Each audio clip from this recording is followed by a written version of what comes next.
जिस घड़ी का बहुत दिन से इंतजार कर रहे थे, आखिरकार वो घड़ी आ चुकी है।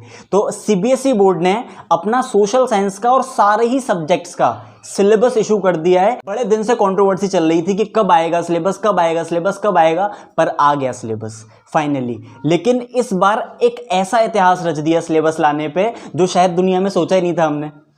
उन्होंने इस बार क्या करा, एक साथ ही दोनों चीजें इशू कर दी। मतलब सिलेबस तो भेजा ही भेजा, उसके संग संग सैंपल क्वेश्चन पेपर भी भेज दिया। पहली बार ऐसा हुआ है। सैंपल क्वेश्चन पेपर वो पता है कब भेजते थे? सैंपल क्वेश्चन पेपर जब बच्चा आधा हाफ ईयरली तक पढ़ लेता था तो उसके बाद वो इशू करते थे सैंपल क्वेश्चन पेपर कि इस टाइप का सैंपल क्वेश्चन पेपर रहेगा। पर इस बार क्या करा, इस बार जब सिलेबस इशू करा है तो उसके साथ ही सैंपल क्वेश्चन पेपर दे दिए हैं कि देखो ये सिलेबस है और इस तरीके का आएगा आपका पेपर और ये पैटर्न रहेगा, इतने सेक्शंस होंगे और सारी चीजें, ठीक है। तो इसके अंदर क्या करा है उन्होंने, क्लास 9th और 10th दोनों का कंबाइंड सिलेबस जो हर साल आता है उसी तरह से 9th और 10th दोनों का ही कंबाइंड सिलेबस इस बार भी आया है। लेकिन थोड़ा प्रेजेंटेशन जो करते थे ना ये लोग, बहुत बेसिक सी फॉर्मल प्रेजेंटेशन, इस बार जो प्रेजेंटेशन करी है उसे देखकर लग रहा है कि वाकई में सिलेबस तगड़ा है। तो चेंजेस क्या क्या कर रहे हैं उनकी बात करते हैं, ठीक है। तो सबसे पहले आप देखेंगे, आपको सबसे पहला जो यहाँ पे पेज दिया हुआ है जिसके अंदर उन्होंने टेबल ऑफ कंटेंट बनाया है, जिसमें आप देख पाओगे उन्होंने क्या करा है। पहले तो उन्होंने रेशनल लिखा है, मतलब पहले उन्होंने सारे चीज़ें बताई हैं, एक नॉर्मल सी गाइडलाइन दी है सोशल साइंस के एग्जाम के लिए, एक प्रीफेस टाइप का उन्होंने बताया है।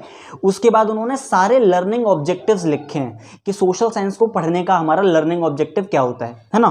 तो उसके बाद थर्ड कैटेगरी जो बनाई है आप देखोगे यहाँ पर, एक क्लास 9th है इधर और इधर की साइड क्लास 10th है। तो क्लास 9th में आपको पेज नंबर मेंशन करें और 10th में पेज नंबर मेंशन करें कि इस पेज नंबर पे ये चीज़ है और इस पेज नंबर पे वो चीज़ है, ठीक है। तो जैसे कि मैं बात करूं, link for NCERT text book, NCERT text book के लिए लिंक पेज नंबर 4 पे दिया है क्लास 9th के लिए, और क्लास 10th के लिए लिया है लिंक 23rd पेज नंबर पे, ठीक है। तो इस तरह से तो आपको टेबल ऑफ कंटेंट जब आप देखोगे तो टेबल ऑफ कंटेंट से सब चीज़ें एकदम क्लियर हो जाएंगी। जैसे कि आप देखो कोर्स स्ट्रक्चर दिया हुआ है पेज नंबर 5 पे, है ना। आपका course content, list of map items कि भाई कौन कौन से मैप्स आने वाले हैं क्लास 9th और 10th के लिए, बेसिकली 10th के लिए ज़्यादा फोकस रखिएगा, है ना। ये गाइडलाइंस फॉर इंटरनल असेसमेंट की जो इंटरनल असेसमेंट कराया जाएगा उसके अंदर प्रोजेक्ट वर्क कैसा होगा आपको याद होगा, है ना। क्लास 10th के बच्चे जो पहले एग्जाम देके गए हैं उनका एक चैप्टर होता है कंज्यूमर अवेयरनेस नाम से, कंज्यूमर राइट्स जो आपका चैप्टर है वो प्रोजेक्ट वर्क में आता है। 5 नंबर के लिए वो पूछा जाता है ज़्यादातर, है ना, 5 नंबर का प्रोजेक्ट वर्क उसके अंदर से होता है।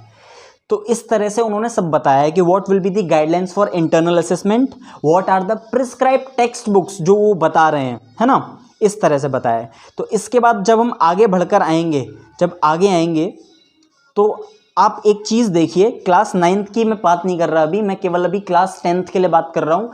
क्लास 9th की अगर कोई चीज़ होगी तो वो एक सेपरेट वीडियो बना दिया जाएगा, उसके अंदर क्लास 9th का सिलेबस आ जाएगा। तो अभी मूव कर रहे हैं क्लास 10th पर।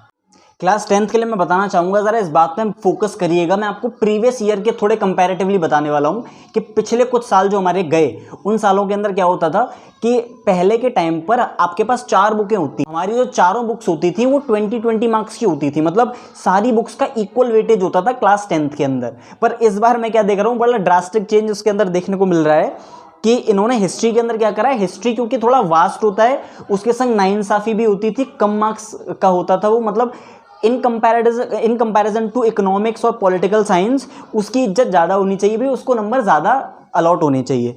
तो ये इन्होंने इस बार कर दिया है।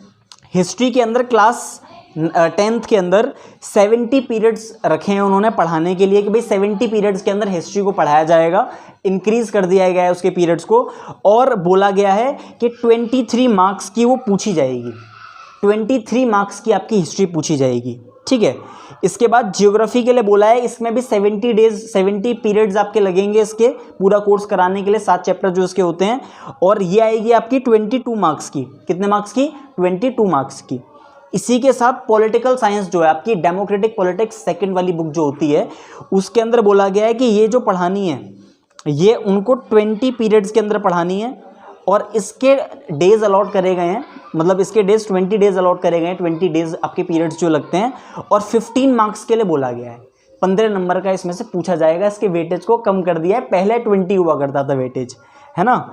इसके बाद नेक्स्ट है आपका इकोनॉमिक्स, इंपॉर्टेंट सब्जेक्ट काफ़ी, इसके अंदर 20 पीरियड्स अलॉट करे गए हैं, मतलब पीरियड्स कम करे गए हैं, और बोला गया है कि 15 मार्क्स का पूछा जाएगा। मतलब डेमोक्रेटिक पॉलिटिक्स और ये मिलकर कितना 15 30 मार्क्स का पूछा जाएगा। ठीक है, ये ब्रीफ टेबल देखिएगा, जो मैंने ब्रीफ टेबल बनाई है यहाँ पर, इसके अंदर आपको देखिएगा कि हिस्ट्री को इन्होंने प्योरली हिस्ट्री को सिर्फ 23 मार्क्स का रखा है, पॉलिटिकल साइंस को 15 मार्क्स का रखा है, ज्योग्राफी को 22 मार्क्स का रखा है, इकोनॉमिक्स को 15 का, और जो मैप पॉइंटिंग आती है आपकी जो 3 नंबर की कहीं और से आती है ना, और आपकी कुछ हिस्ट्री में से आती है 3 नंबर की, 2 नंबर की हिस्ट्री में से आती है, और 3 मार्क्स की जो आती है वो आती है आपकी ज्योग्राफी में से, तो उसके लिए बताया है यहाँ पर, है ना। तो वो 5 नंबर अलग से रखे हुए हैं। ठीक है, तो ये ब्रीफ एक वेटेज आपको बता दिया कि किस तरह से क्लास 10th को डिवाइड करा है। ये बहुत बड़ा चेंज है, मतलब वेटेज में चेंज करना, हिस्ट्री एंड ज्योग्राफी को ज़्यादा इंपॉर्टेंस देना, वेटेज के अंदर चेंज लेके आना इतना बड़ा, ये बहुत बड़ी चीज़ है, कोई छोटी मोटी चीज़ नहीं है, जो बहुत सालों में नहीं हुई है। दूसरा बहुत बड़ा क्वेश्चन दिमाग में आ रहा होगा कि सर इस बार सिलेबस थोड़ा रिड्यूस हुआ है क्या, क्या चीज़ें कुछ कम हुई हैं क्या मतलब हमें ज़्यादा बहुत पढ़ना पड़ेगा, या पिछले वाले बच्चों को बेनिफिट था, या हमको बेनिफिट बहुत ज़्यादा है। तो मैं हमेशा से कहता हूँ भाई, इस बार का जो 23 एंड 24 वाला जो बैच है, ये one of the luckiest batch है। क्यों? क्योंकि इस टाइम पर ये जो आपका समय है, इस टाइम पर आपको दोनों चीज़ें मिल गई हैं, आपको आपकी SQP भी मिल गई है, आपको आपका सिलेबस भी मिल गया है, तो आपके पास 2 बेनिफिट्स हैं जो शायद प्रीवियस ईयर के बच्चों को नहीं होता था। और इसके साथ साथ आपका सिलेबस भी रिड्यूस्ड है, आपके सिलेबस में भी बहुत सारे ओमिशन और करेक्शंस करे गए हैं। तो मैं आप खुशी आएगी होगी आपको जब आप सुनोगे इसके अंदर।